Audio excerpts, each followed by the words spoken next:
সুপ্রিয় বিশ্ববিদ্যালয় ভর্তি পরীক্ষার্থী বন্ধুগণ, তোমাদেরকে জানাচ্ছি অ্যাডমিশন ইংলিশ চ্যানেলের পক্ষ থেকে আন্তরিক শুভেচ্ছা। আমি আগেই তোমাদের বলেছিলাম যে অ্যাডমিশন ইংলিশের যতগুলো টপিক আছে সকল টপিকের ভিডিও এই চ্যানেলে ধারাবাহিকভাবে আপলোড করব। তারই ধারাবাহিকতায় আজকের এই ভিডিওর মাধ্যমে আমরা ফ্রেজাল ভার্ব নিয়ে আলোচনা করব। এর আগে আমরা আলোচনা করেছি noun, determiner, gender, number, pronoun, ভার্বের ভিতরে ছিল the finite verb, non finite verb, linking verb ইত্যাদি বিষয়ে আমরা বিস্তারিত আলোচনা করেছি। আর আজকের এই ভিডিওর মাধ্যমে আমরা দ্য ফ্রেজাল ভার্বের বিস্তারিত আলোচনা করব। So let's enjoy. Phrasal verb কাকে বলে? ফ্রেজাল শব্দটি এসেছে ফ্রেজ থেকে, যার অর্থ দুই বা তার বেশি শব্দ সমষ্টির সমাহার। সুতরাং আমরা বলতে পারি যখন মেন ভার্বের সাথে এক বা একাধিক প্রিপোজিশন যুক্ত হয়ে একটি নতুন অর্থ বিশিষ্ট ভার্বের সৃষ্টি হয় তাকে আমরা বলি ফ্রেজাল ভার্ব বা গ্রুপ ভার্ব। যেমন অ্যাক্ট অর্থ হচ্ছে আচরণ, আর অ্যাক্ট আন্ডার এর অর্থ হচ্ছে আদেশ মেনে কাজ করা। হি acted under the orders of his leader. এখানে অ্যাক্ট শব্দটি প্রিপোজিশন যুক্ত হয়ে নতুন শব্দ গঠন করলো, কাজেই অ্যাক্ট আন্ডার একটি ফ্রেজাল ভার্ব। আমাদের পরীক্ষার জন্য যত বেশি ফ্রেজাল ভার্ব মুখস্থ করা যায় ততই ভালো। আমাদের যে ভুলটা হয় তা হচ্ছে আমরা শিখি হচ্ছে ফ্রেজাল ভার্বকে প্রেজেন্ট ফর্মে, এক্সামে যখন অন্য ফর্মে আসে তখনই ভুল করে বসি। কয়েকটি সহজ নিয়ম জানলেই আর ভুল হবে না ইনশাল্লাহ। তো চলুন দেখে নিই। আমাদের মনে রাখতে হবে সেন্টেন্সে আন্ডারলাইন করা ভার্বটি যেই ফর্মে থাকবে আমাদের ফ্রেজাল ভার্বটি ওই একই ফর্মে হবে। কি বুঝলেন না? আচ্ছা আসুন উদাহরণ দিয়ে দেখি। আমরা জানি ভার্বের সাধারণত কয়েকটি ফর্ম হয়। নিচের 5টি রুল খেয়াল করি এবং বিশেষভাবে মনে রাখি। রুল নাম্বার 1, ভার্ব 1 অর্থাৎ ভার্বের প্রেজেন্ট ফর্ম হলে ফ্রেজাল ভার্বের কোনো পরিবর্তন হয় না। যেমন we recall martyrs on 16th December. এইখানে দেখুন রিকল এটার পরিবর্তে একটা ফ্রেজাল ভার্ব বসানো হয়েছে, ওটা হচ্ছে call up. We call up martyrs on 16th December. তো এইখানে লক্ষণীয় বিষয়টা হচ্ছে ভার্ব যদি B1 অর্থাৎ প্রেজেন্ট ফর্ম হয় তাহলে নো চেঞ্জ, এইখানে কোনো চেঞ্জ করতে হবে না। তাহলে ফ্রেজাল ভার্বের কোনো পরিবর্তন করতে হবে না, অর্থাৎ আপনি ফ্রেজাল ভার্বকে প্রেজেন্ট ফর্মে মুখস্থ করেছেন, ওই ফর্মটাই এখানে বসাই দিলেই হয়ে যাবে। আরও সহজভাবে যদি বলতে চাই তাহলে এরকমভাবে বলা যায় যে আন্ডারলাইন করা শব্দটি হলো রিকল। আমরা জানি রিকল এর ফ্রেজাল ভার্ব হচ্ছে কল আপ। আচ্ছা রিকল কোন ফর্মে আছে? বিয়ন, তাই তো? আমরা বলেছিলাম বিয়ন হলে চেঞ্জ হবে না, কাজেই আমরা উত্তরে ভার্বের ফর্মের কোনো চেঞ্জ করিনি।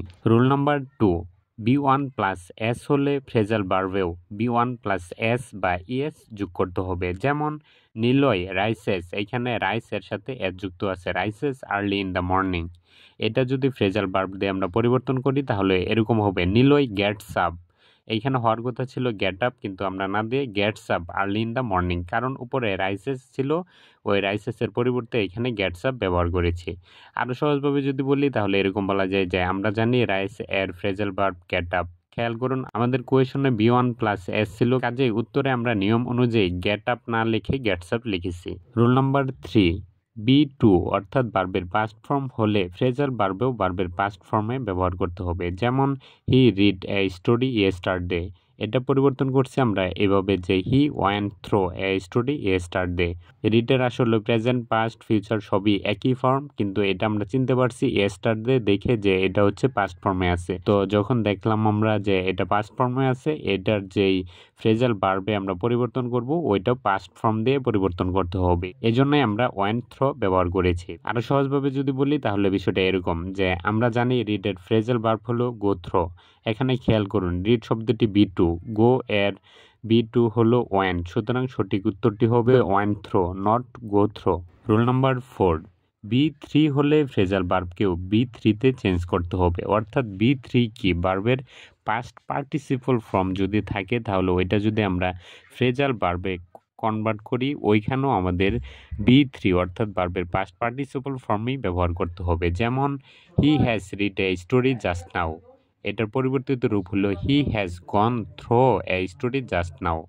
আমরা জেনেছি রিডের ফ্রেজাল ভার্ব হচ্ছে গো থ্রো। আমরা বলেছিলাম B3 হলে ফ্রেজাল ভার্বেও B3 হবে, এখানে গো এর B3 হচ্ছে গন, কাজে সঠিক উত্তর হবে gone through, not go through. Rule number 5, be plus ING হলে ফ্রেজাল ভার্বেও বি প্লাস আইএনজিতে পরিবর্তন করতে হবে। যেমন the teacher is distributing sweet among the student, এটার পরিবর্তিত রূপ হচ্ছে the teacher is giving away sweets among the student. এইখানে দেখুন ডিস্ট্রিবিউটিং, এইখানে বি প্লাস আইএনজি আছে, কাজেই ফ্রেজাল ভার্বেও গিভ অ্যাওয়ে না ব্যবহার করে আমরা গিভিং অ্যাওয়ে ব্যবহার করেছি। নিচে ব্যাখ্যাটা খেয়াল করুন। ডিস্ট্রিবিউটিং এর ফ্রেজাল ভার্ব হচ্ছে গিভ অ্যাওয়ে। লক্ষ্য করুন ভার্ব প্লাস আইএনজি ছিল, তাই আমরা নিয়ম অনুযায়ী ফ্রেজাল ভার্বেও বি প্লাস আইএনজি গিভিং বসিয়েছি। তো বন্ধুগণ, এই ছিল ফ্রেজাল ভার্বের অ্যাডভান্স ক্লাস বা অ্যাডভান্স রুল। এগুলো আসলে গতানুগতিক বই বা টিচাররা সাধারণত বলে না, তাই আমি এগুলো নিয়ে আলোচনা করলাম। আর ফ্রেজাল বা গ্রুপ যে ভার্বগুলো আছে এগুলো যে কোনো একটা বই থেকে আপনারা মুখস্থ করে নেবেন, পরে এই নিয়ম অনুযায়ী ওই ভার্বগুলো ব্যবহার করবেন, তাহলে 100% আপনাদের কারেক্ট হয়ে যাবে। তো এই ছিল ক্লাস। আশা করি আপনাদের ভালো লাগবে। ভালো লাগলে অবশ্যই লাইক, কমেন্ট, সাবস্ক্রাইব। ধন্যবাদ। দেখা হবে নতুন কোনো ভিডিওতে।